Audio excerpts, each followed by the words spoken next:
বিমানবন্দরে নিরাপত্তা রক্ষীর হাতে আটক শাহরুখ, ভিডিও ভাইরাল। সামাজিক যোগাযোগ মাধ্যমে ভাইরাল হয়েছে বলিউড মেগা স্টার শাহরুখ খানের নতুন একটি ভিডিও। বিমানবন্দরের চেকিং এ ক্যামেরাবন্দী হন এই অভিনেতা। ভারতীয় সংবাদ মাধ্যম থেকে জানা যায়, বৃহস্পতিবার 29 জানুয়ারি মুম্বাই বিমানবন্দরে পা রাখেন শাহরুখ। এ সময় নায়ক পরেছিলেন আকাশি রঙের হুডি ও জিন্স প্যান্ট, মাথায় কালো টুপিও। মুম্বাই বিমানবন্দরে চেকিং এর সময় এক নিরাপত্তা রক্ষী তাকে আটকে দেন। হঠাৎ শাহরুখকে সানগ্লাস খুলে ফেলতে বলেন।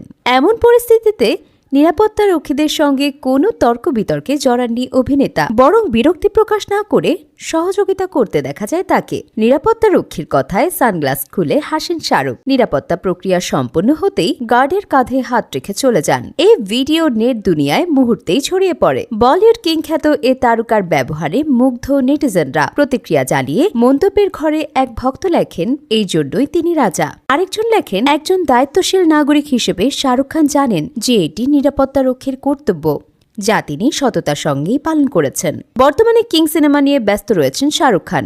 নতুন এই সিনেমায় মুখ্য ভূমিকায় অভিনয় করছেন শাহরুখের একমাত্র মেয়ে অভিনেত্রী সুহানা খান। কিং সিনেমার জনপ্রিয় তারকাদের মধ্যে দেখা যাবে রানী মুখার্জি, দীপিকা পাডুকোন এবং অভিষেক বচ্চনকে। সিদ্ধার্থ আনন্দের পরিচালনায় নতুন এই সিনেমার পোস্টার ইতিমধ্যেই প্রকাশ করা হয়েছে নেট দুনিয়ায়।